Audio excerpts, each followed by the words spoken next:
What's going on, everyone, and welcome to the Knightsman Channel. What we got today is a tips and tricks video pushing into Ghost of Tsushima, a very beautiful open world samurai game which I'm absolutely loving so far. So, I'm going to spread a little bit of knowledge here, prepare you for the fight against the Mongols by giving you everything you see me need to know before you jumping into the game. So we're going to pretty much crack into it with our first tip, and our first tip is just enjoy the scenery of the game. It's absolutely stunning. There are multiple different scenic points throughout the game where you can just absolutely be captured in how well they are designed, and they just give a good feeling of Japan. Another huge tip pushing into the open world is there's going to be a lot of collectibles in Ghost of Tsushima, so don't worry too much about trying to smash it all out. Everything that you can do at the end of the game, you can pick all of them up, so you don't have to really worry, but definitely keep an eye out when you're progressing through the open world to pick up everything you kind of see and feel and kind of just pick it all up, because it's going to be easier later down the track anyway. Alrighty, our next trick is when you're progressing through the open world, you will have birds and foxes which you will need to follow, and they will take you to certain points on the map where you can have either collectibles, fox dens, you can have little baths, little settlements that will pop up on the map. So definitely if you see a bird or a fox, as you can see on the screen, we're just following it down. And the same with that wind, we're just following it to a certain point, and they're going to reveal certain aspects of the game for us. So definitely look out. You can see both of them on the screen there, a bird and a fox. So it is a Japanese style sort of game, so we follow the animals basically, and they will reveal a little bit of light in the game. When you're going through all these beautiful sceneries, make sure to pick up as much as you can. So you can see we've got bamboo there, we've got a flower there, and they're littered throughout the whole open world. So just make sure to pick up as much as you can, because it's going to help you upgrade all your gear, all your swords, all that material that you need to progress your character. And as you can see on the screen now, we just picked up something on our horse, so that's something that you can do as well. Now, the wind is a big aspect of this game. It's pretty much a tracker or a guide for your character to follow the wind to a certain spot. You can open up the map, you can pick a certain location that you want to get to, and basically just follow the wind path for you to get there. Now, sometimes the indicator goes away on the top left screen. All you really need to do is press up on the touchpad, and it will create that wind again. But as you can see on the screen here, there's different types of exploration that you can get. So we've got the charms there. Going across left, we've got resolve, left again, health. Going down, we've got another one, and then to the right we've got vanity. So you can upgrade them. I'm just going to upgrade the health one there, and then you can go across to the start menu, and then you can guide wind target, so you can select what wind you want to kind of target or what area. So if you're traveling through the open world, then all you really need to do is just apply the wind, and it will direct you towards whatever you've selected. So right here, we're looking at all we've got selected so far is vanity or health. We're just going to select vanity, and then we're just going to apply the wind, and it will semi-direct us into where those locations are located on the map. Now, another important tip is you can change your attire to meet the situation or your environment. So at the moment we've got highlighted there's a lot of fog on the map, so we're going to select our outfit that's going to reveal more of the map. So we can see here, if we go down to the attire, we can have 10% more of the open of the world, and then also artifacts can beam up and have a little bit of a sound. So definitely change your attire to match what you're doing. If you're traveling through the open world, then definitely look to change it to one of these outfits that's going to allow you to find more artifacts, reveal more of the map, and then if you get into a battle, then you can shift to battle armor. Now, any big open world game, they're going to have a lot of question marks or locations that you can reveal. Now, definitely I do recommend searching out these question marks, because they do actually provide value to your character. So definitely look to pump as many of those question marks out as you can when you're progressing through the main story or side events. Definitely just reveal the locations, and it's going to assist your character regardless. There are plenty of question marks to explore. It's definitely going to help you towards your collectibles if you're going for the platinum trophy. But just like any big open world, sometimes in some of the other games they don't feel as needed, or you're just doing it because it's the motion of just ticking off the question marks.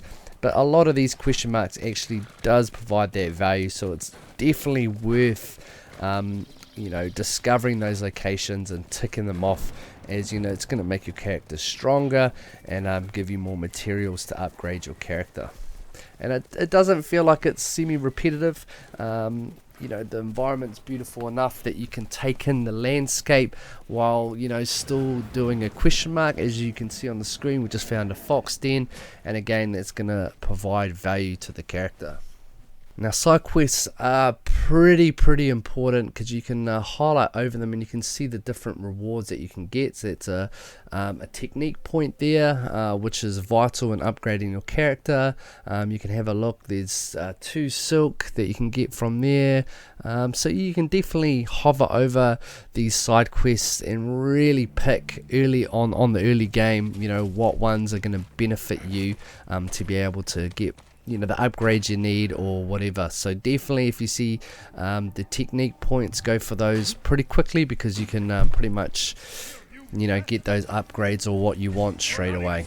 So I do recommend going through these side quests as well. Don't just smash the main storyline. Definitely look to smack some of these side quests out the way. Again, it's all going to assist you with upgrading your character, and also provides that little bit of background into the main story as well. So if you're a story driven person, then this is definitely something to tick off as you go through the main story. You can see on the map we've got a fort here that we're looking to take over.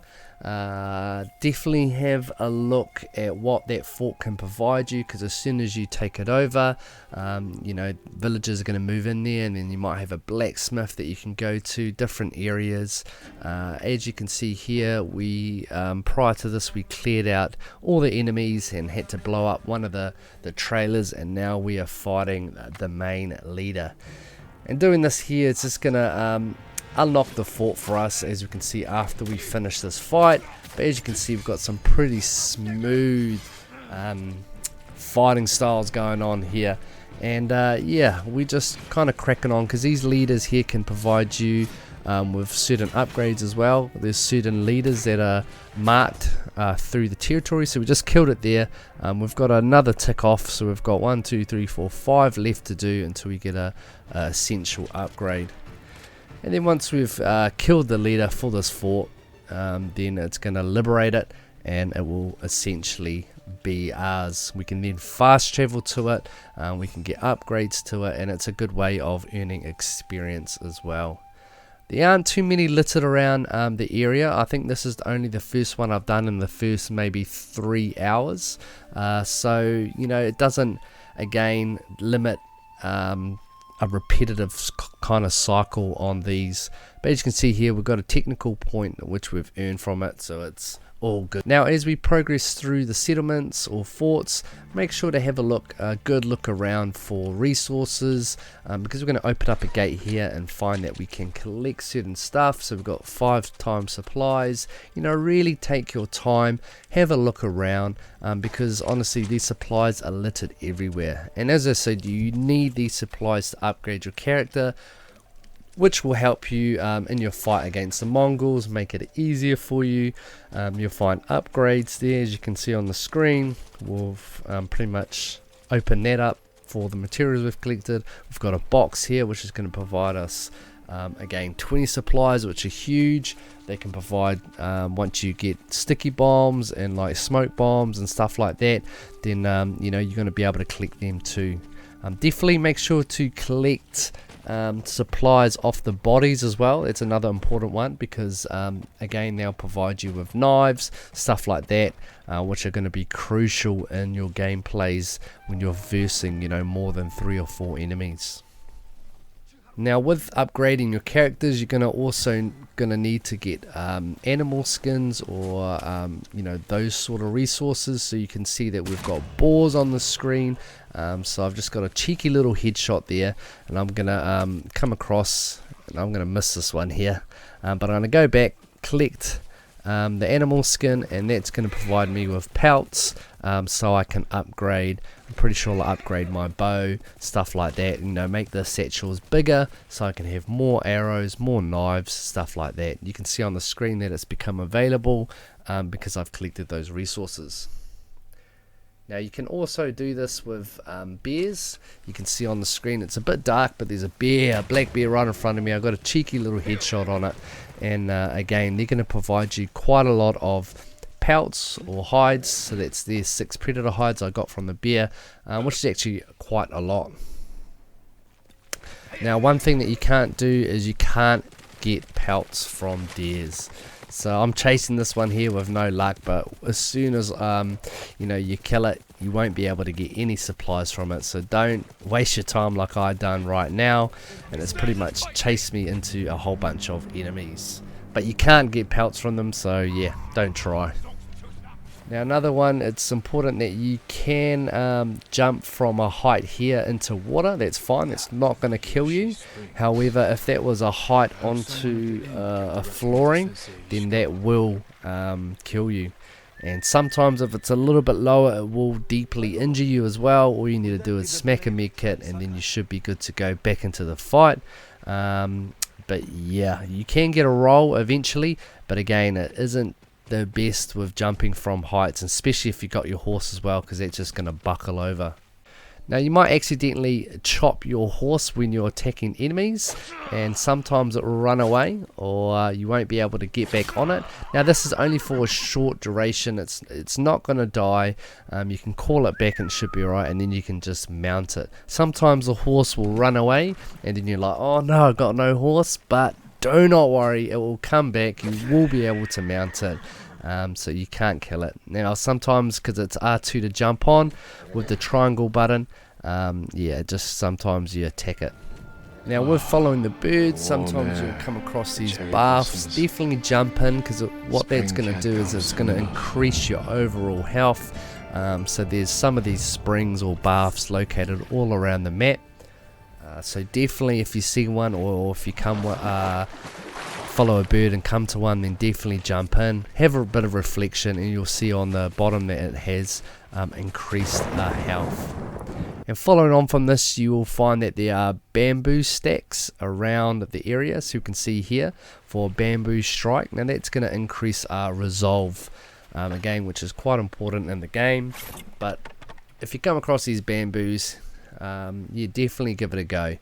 Sometimes it's a little bit tricky as it progresses through, so those two I got it there quite easy, but on this third one I struggled just a tiny bit. You can see I only got through 5 or 6 there, and I need to get through 7, so I did give it a couple of tries, and it was hard, but I eventually got there in the end with fast fingers. But then again, like, you need to get this done because it's going to increase that resolve, which is pretty important. So if you see these littered around the map, or you come across them, definitely it is a collectible. So as you can see here, we're going to finally chop through it, get all 7, and we're going to increase our resolve. Strike completed, so that's all good there. So definitely look out for those on the map. If you see them, just try and smack out as many of those as you can, as well as the buffs, and that's going to improve your character pushing on into the story. Now another good tip is have a look across the Golden Temple. Sometimes if you hover over it, you'll see that there is a gift available, and there are lots of upgrades that we can do with the materials that we have gathered up. But you'll come across and you'll see it just over here that it's just lying there for the taking. We'll collect it up and then boom, that is us. We've got a cheeky little mask there, which we'll equip. We've got one already. So you know, just different aspects of, you know, customizing your character, which is pretty cool, and that was a gift, so definitely keep on a lookout for that. Now we're going to go across to, I think we're going to go across to either the blacksmith, and we're going to change some stuff up here, but we're going to come across all the way around here, and there we go. There it is. Going to see what she wants. So we've got armor stuff. So we can also look to purchase or upgrade our armor sets. As you can see, once you upgrade it, it provides you more, you know, stats for that armor. And then later down the track, we'll show you where to change the color. So at the very start, while you come to groups of Mongols that are around, definitely engage them. Have a look, because sometimes they're going to carry a box of loot. Again, as much loot as you can get, as much resources you can get, will help you upgrade your character and kind of progress the story, you know, a little bit easier. So definitely, it also gives you quite a bit of experience fighting the Mongols. So if you see groups of Mongols around in the open map, yeah, definitely have a look. And you can also loot the bodies, as I said before. So we're just going to take down this last person here. There we go. And then obviously we've got a little bit more experience, and we're going to go across to the box and pick up a little bit of resources here. So got to get in front of it, collect it, open it up, and there you go. We've got 25 supplies, which is a good chunk of supplies, and then we're just looting the bodies, as we can see, getting all those supplies that we need to upgrade. So as you start collecting those resources, don't be afraid to spend them, because it's the only way you can upgrade your bows, your weapons, your armor. So go to the bow place, have a little look, get the longbow, you know, purchase the upgrades as I just done there. Got the half bow that you can upgrade as well. I'm going to cross to the blacksmith now and do the same, but you can't really spend any of those other resources on anything other. So definitely look to, you know, as soon as you get the resources or supplies, look to upgrade the stuff straight away, because it's going to help you with the combat aspect of the game. Now if you find yourself at the top of a shrine and you've made your way all the way up, it's taken you quite a bit of time, don't run down. You can find that you can have a quick travel from the top, which takes you all the way down to the bottom, and that's when you can call your horse and you can kind of go from that location, if you didn't want to fast travel anywhere else. But as you can see, we're going to call our horse and then boom, we're off.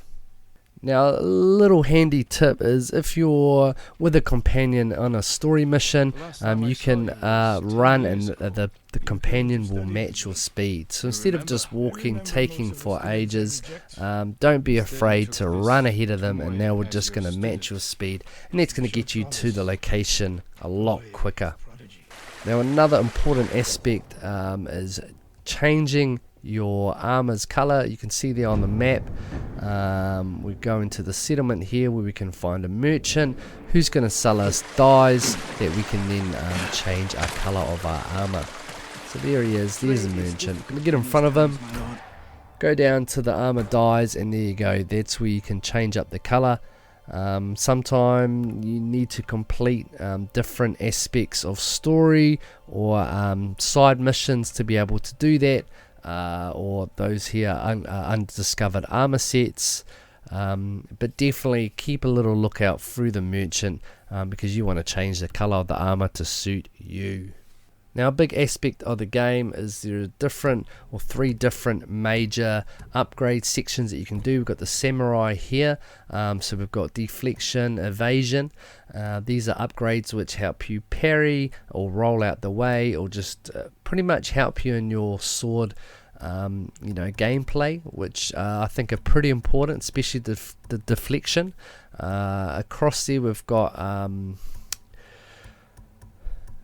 different ones that you can't use the skill points for, but you can get them throughout side missions. We've got the exploration ones at the bottom there, which are going to help you get the wind. You can come across the stances, where you unlock different stances throughout the story. However, you can upgrade those stances to help you against certain type of enemies, which I think is quite important. And then coming across to the ghost. Now this ghost is going to help you with your your smoke bombs, your sticky grenades, and then different tactics like standoff. Now this is a very important one all the way to the bottom. We're going to talk about that soon in the combat aspect, but there are quite a lot of specific techniques that you can use, and then just pick the ones that are going to work for your style of play.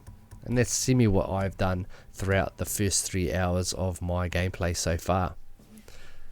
Now you are going to come across different types of enemies, different types of Mongols. You're going to have ones with 2 swords, which are going to be attacking ones. You're going to have enemies with shields, which are a little bit hard. You're going to have big booty enemies, all these different types of enemies, spear enemies. What you need to do is go across. This is for the swordsman. This next one is for the shieldsman. This one's for the spearman, and then we've got the brutes there. So we haven't unlocked the spearman or brutes yet, but we are going to shift to a swordsman stance. As you can see, we're going to hit the down, and then this is going to be super effective against the swordsman. As you can see, we're just going to absolutely tear them up, parry them, and then just take them out one by one. And it's super effective, changing your stances to match your enemies, which is going to help you later on and down the track, not dying all the time, and just basically getting you into the flow of matching what your enemy is, or trying to exploit their weakness. Now, a huge tip in this game is parrying is super important for the game. It's going to make you so much better in terms of not dying as much. Now the red and the blue little lights that you can see when they start attacking you, you can't block them just yet until you can get your improvement on your techniques. But parrying is super important. It makes you pretty much flow throughout your gameplay. It allows you to take down multiple enemies so fluently without taking too much damage. But you got to get it right. See there, we can break their guard and then one hit and that person's dead. But you just have to practice. Once you get used to it, then you can take down a group of 4 or 5 pretty easy once you can get that parrying down packed, and that's going to help you clear some of these camps, some of these enemies. And bowmen, you don't really need anything against them, but we're going to come across to that soon. Sometimes in the game, you're going to come across single enemies like semi-boss sort of fighters. It's important to get the parrying down packed here. As you can see, we just got smacked by a blue light attack and then a red one there. When he sheaths his sword, you can tell that he's getting ready for a heavy attack, so just be ready to roll out the way. But as you can see, countering him, parrying him away, and being able to get that couple of strikes in there is pretty much crucial into winning these fights. So like, if you can get that perfect parry down pack, then this game's going to be a lot easier for you. And then don't just button smash it, just get used to really feeling out how the character moves, how the enemies move, and then you can parry them pretty effectively, and that's going to make for a better story run or gameplay.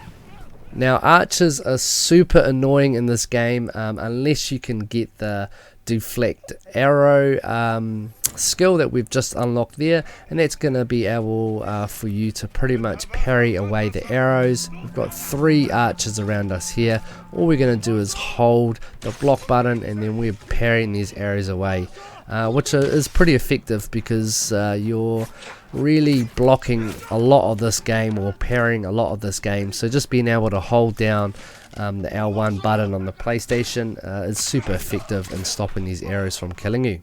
Now, I do fully recommend, if you're going into a fort or you're going into a settlement and there's lots of archers around, really try and get the archers down first, or try and kill them first, because they're the most annoying. When you're focusing on attacking you know, swordsmen and that, these archers just going to get you from the side or behind, so definitely look to take them out first. Now this game does a great job of giving you pretty much tools that you can use, like smoke bombs, knives that you can throw. These are really super effective for breaking guards like these brutes here. All you really need to do is flick a knife at them and it breaks down their guard, and it just allows you to attack them a lot more and kind of open yourself up. Smoke bombs also, see, there you go, knife, and it's pretty much killed him anyway, and I'm just smacking him with my sword and then it's over. You can use smoke bombs if you're in amongst 4 or 5 people. That's just gonna pretty much haze them, and then you can have an assassin strike and pretty much kill them with one shot. There you go, as you can see, we've got a couple around us. Smoke bomb has been deployed, and then we've pretty much assassinated the one in front of us. If you're quick, you can get in and get a second enemy if they're nice and close, and that's just going to clear, you know, a couple of enemies out the way so you can kind of take on the rest. A cool aspect which I think the game does pretty well is if you come across a group, you can click the standoff button.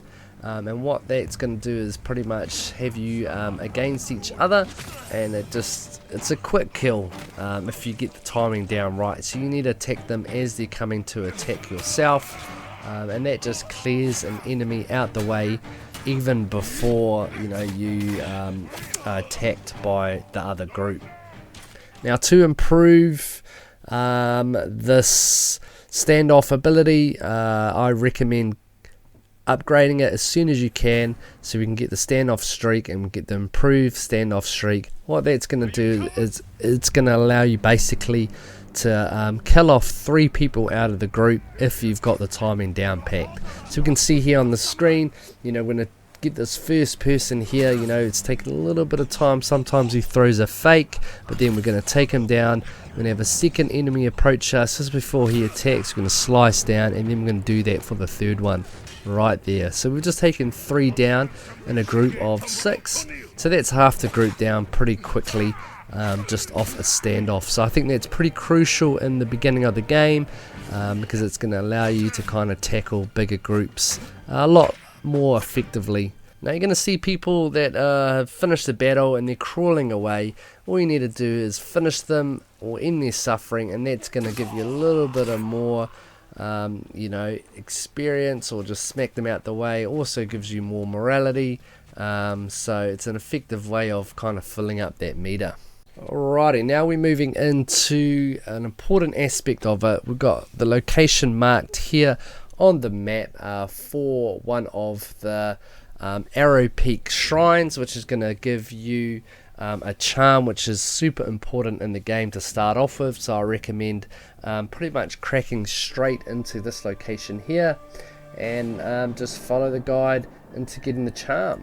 So what the charm is, as we can see on the screen, we're going to go into weapons. We're going to go up to the sword, and then we got an empty slot there, and we're going to pop on this first charm, which increases the amount of supplies and everything that you get, items, when you go out and get them. So it's an important aspect, or important charm if you're upgrading your character early on. It's going to give you more supplies to be able to upgrade. So, you know, throughout the first good bit of the game, I think it's crucial having this charm, because it's going to definitely help you in the long run. Alrighty, here we have our next location for our next charm, which is our second charm slot, which I recommend fully going there as soon as you can, because it's again another important charm which pretty much restores a moderate bit of health when you take down an enemy. Again, this is important when you're fighting lots and lots of Mongol enemies, which there seems to be quite a lot of groups in the game. So this is really going to be an effective charm pushing into the game. So you can see here again, we have to follow a path. Once you follow the path all the way up from the location I showed you on the map, then you just go to the top, pick up the shrine, and as you can see here, we've got it, and we're going to attach it for our second charm, and these are the most two important charms I recommend starting the game off. One gives you more resources, the other increases your health when you're killing enemies, and I think both of those are extremely important for both your survival and pretty much to help your character. Alrighty, so as you can see on the screen, we've got the tail of Mashiko. As you can see on the right there, we get armor set. Now this is part of Act 1, so you can get it pretty early on, and what we're going to do is pretty much just follow the storyline until we get to AMROR, who's pretty much just going to give us this piece of armor, which we can then upgrade to make it look cooler, and also dye it to change its color. And this is a pretty early on armor set that you're going to get, which is quite important when versing enemies, because it will give you that boost, and it'll pretty much make you look like a samurai instead of wearing the casual attire when traveling. But this is definitely a cool looking armor set, and it's definitely gonna propel you and your status when progressing through this game. Now that we have the two charm slots and we have our armor set, we are now going to progress into our sword. Now, as you can see on the location there, this is where the sword is located. All you need to do is follow the path. So there we go, we're just going to pin it there, follow the path all the way up, and then we're going to collect the sword, which will be at the very top. There we go, there's a sword. Now this is a venom one, Mamashihhi Venom, which again is one of the best swords in the game to start off your journey. So there it is. So that's pretty cool. We're going to equip that, and then later down the track you can also customize the look of it through the merchant anyway. Alright, now we're going to get the longbow here. This is a quest that we do, which is a cursed quest. You'll see it when it pops up. You have to do some of the main story, but we're going to get the longbow here at the very end. It's a pretty cool looking longbow, and they're super effective for those long range headshots, again, which are quite important when we're versing archers and we just want to clear, you know, individuals from a distance. But it has a pretty cool side story to it as well. I quite enjoyed the end bit, but we ain't gonna spoil too much here. All it really is unlocks the longbow for you. You can then upgrade it, and it's a vital piece of kit pushing into the game. And you know, it's always good to have a longbow attached to your back, you know, to hit those long enemies. Alrighty, so that's all the tips and tricks I have for you for Ghost of Tsushima. Now, some of those tips, you know, some of them are very small, which will definitely make it easier. Some of them are quite big in setting up your character for the beginning. So those two charms, having a nice bit of armor and sword, and then the longbow added. So that's good piece of equipment there if you're looking into acquiring them early on into the game. That's definitely going to give you the look of a samurai, the feel of a samurai, and definitely you know, help assist you taking down those Mongols. But again, another, you know, collectible side of the tips and tricks are going to assist you with that platinum trophy ladder down the track, and I hope that you have really found a little bit of value in some of these little tricks and tips, which should help you throughout your journey in Ghost of Tsushima. So definitely thank you if you've watched it and enjoyed it. Definitely make sure you hit the thumbs up button, subscribe button, bell notification, join the Knightsman channel, and definitely if you've enjoyed this, smack a comment down below. Let me know if these guides are helpful, and really just, you know, kind of, you know, let me know what's going on. It's always good to get that interaction. But this is a game that I've absolutely enjoyed so far, the first 3 hours that I've played. It's going to be a game I'm going to continue to play all the way through until I get that platinum trophy. And yeah, I've really enjoyed it, and I think these tips and tricks are definitely going to assist you before you play the game. So I definitely recommend this game to anyone.